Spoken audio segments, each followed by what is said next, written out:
Ini sebelum Pak Irto pamit, Pak Irto apa yang mau disampaikan lagi Pak Irto? Ya, mungkin sebelum pamit sekali lagi kami mengucapkan terima kasih Oke, pada seluruh pihak, pada pemadam kebakaran, pada Pemda, pada TNI, oke. Polri yang mengamankan dan membantu kami dalam melakukan pemadaman kebakaran maupun mengevakuasi korban. Dan harapan kami seluruh korban yang saat ini ada di rumah sakit bisa diberikan kesembuhan. Oke. Demikian mungkin, Mbak. Baik, terima kasih Pak Ito. Saya ke Bang Arya. Bang Arya, ini lebih dalam lagi. Kalau tadi Pak Ito kan hanya bicara tentang pasokan. Tentu kita ingin tahu bagaimana upaya antisipasi dan kemudian penanganan lah. Karena ini kan kalau terus-menerus tidak kemudian diperbaiki ataupun direlokasi ataupun diremajakan. Tadi kalau saya pinjam kata dari Bang Maman, akan berat tentunya ya untuk bisa mencukupkan kebutuhan dari Kementerian BUMN.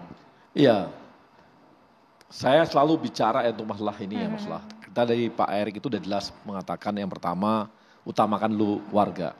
Apapun dibilang warga dulu nih. Masyarakat Ya, yang di ya. sana, yang meninggal 18 orang, kita berikan uang pemakaman, uang kerohiman. Yang sakit itu kita biayai sampai sembuh. Yang pengungsian kita berikan logistiknya. Dan BUMN-BUMN juga ikut dalam bersama-sama untuk menangani masalah pengungsian.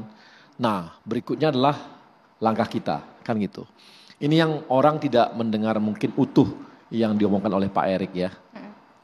Jadi Pak Erik itu bicara bahwa memang ada pemikiran untuk membuat namanya pemindahan. Karena kita tahu usianya ini kan sudah mencapai 50 tahun. 50 tahun nih artinya udah ya tadi seperti kata Kang Maman, ini udah ada mungkin aus lah, inilah dan sebagainya. Dan dia kan dekat dengan pemukiman dan sebagainya ya. Dan artinya udah 50 tahun wajar untuk dievaluasi. Sangat wajar untuk dievaluasi. Kalau kita punya kendaraan bermotor pun, kalau sudah lama dia, itu pasti wajar dievaluasi. Dan kita nggak bisa langsung menyalahkan, wah ini direktur sekarang atau komisar sekarang ini nggak benar manajemennya misalnya. Ya, itu kan tahu kita. Kalau mobil baru ya baik-baik aja. Yang sekarang udah 50 tahun ya mau nggak mau lebih banyak maintenance lebih harus, Ya. perawatan dan sebagainya. Nah, disitulah dilihat oleh Pak Erik dan kita semua bahwa ini mau nggak mau memang harus direlokasi. Tapi nggak berhenti di sana Mbak. Kan ini kan nggak bisa pendek relokasinya. Ya. Emang langsung bisa pindah gitu. Apalagi mungkin gini loh, kebutuhan kita akan BBM, Jabodetabek, kan naik terus nih. Iya. Kan naik terus BBM ini kan naik terus. Nah, mungkin bisa ada penambahan-penambahan lagi yang lebih besar. Artinya bisa saja nanti dibangun kilang memang untuk kapasitas 80 tahun berikutnya.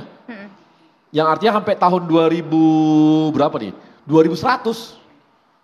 Hampir 2100. Dulu kan dirancang seperti itu juga. Artinya ini adalah mungkin evaluasi dan kita perlu membangun apakah kilang yang sekarang cukup nggak untuk sampai tahun 2100?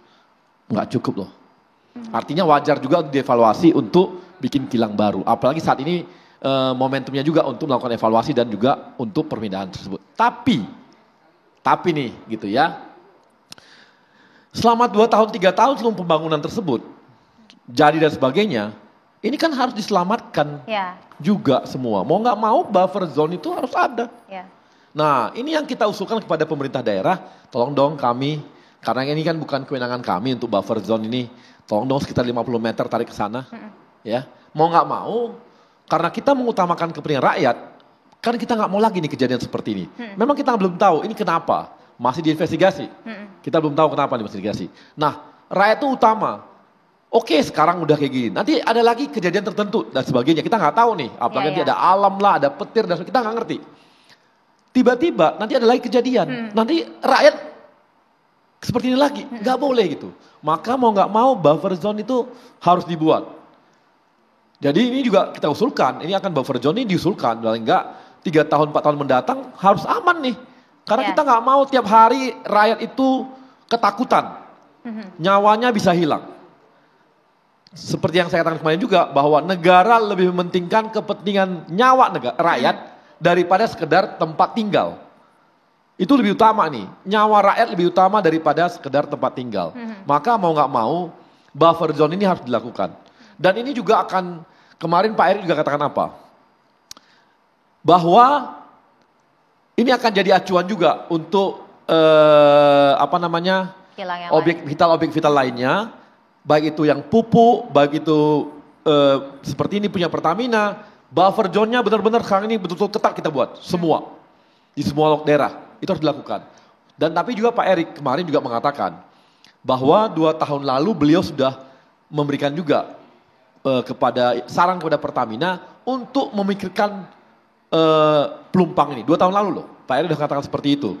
Dan sudah disampaikan beliau bahwa 2 tahun lalu sudah disampaikan kepada Pertamina untuk mulai berpikir bagaimana kondisi depo pelumpang dan mengevaluasi kondisi pelumpang.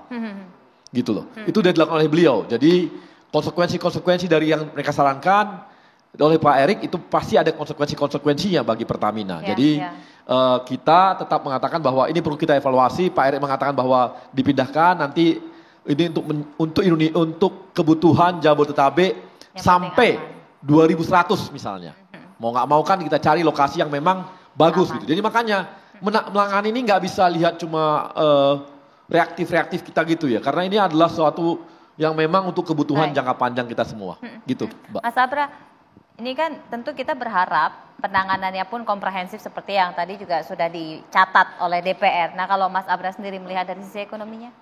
Ya, saya melihat dari kacamata ekonomi memang insiden ini semestinya dijadikan momentum ya untuk bagaimana negara BUMN fokus dengan persoalan ketahanan energi nasional. Jadi kan yang poin kenapa ini menjadi isu besar karena TBBM Depo Pelumpang ini sebagai Outfitness memasok 20% BBM nasional ya.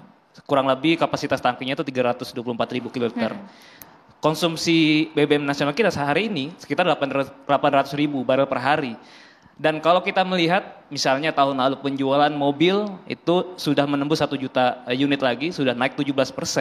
Kemudian motor 5,2 juta unit, artinya naik 3, dan itu pun naik. Pasca pandemi ya mobilitas masyarakat kemudian juga kebutuhan masyarakat terhadap BBM itu semakin meningkat. Nah dengan kapasitas TBBM yang dimiliki Pertamina ataupun Indonesia saat ini pun saya pikir pasti akan membutuhkan lagi gitu untuk kapasitas TBBM yang baru. Jadi ada atau tidak ada insiden ini bahkan ya kebutuhan untuk penambahan TBBM itu memang mendesak.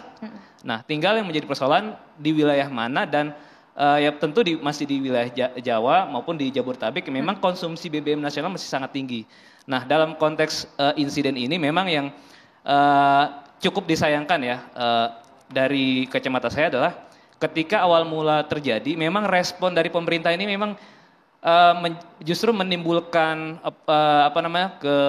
polemik atau kekisruhan dari internal pemerintah. Jadi investigasi belum selesai, ya, evaluasi belum selesai, sudah muncul alternatif rekomendasi yang sayangnya justru saling berkebalikan gitu. Satu pejabat dengan pejabat lain. Jadi dan kemudian diperparah lagi dengan adanya politisasi isu mengenai persoalan tadi buffer zone, kemudian juga persoalan legalitas tanah. Ini kan sebetulnya kalau memang masalah mendasar, masalah legal, ya artinya yang perlu diselesaikan adalah bagaimana legalitas itu bisa diurai. Baru nanti opsinya apakah buffer zone-nya memang itu layak ya atau memang perlu penambahan TBBM yang baru gitu.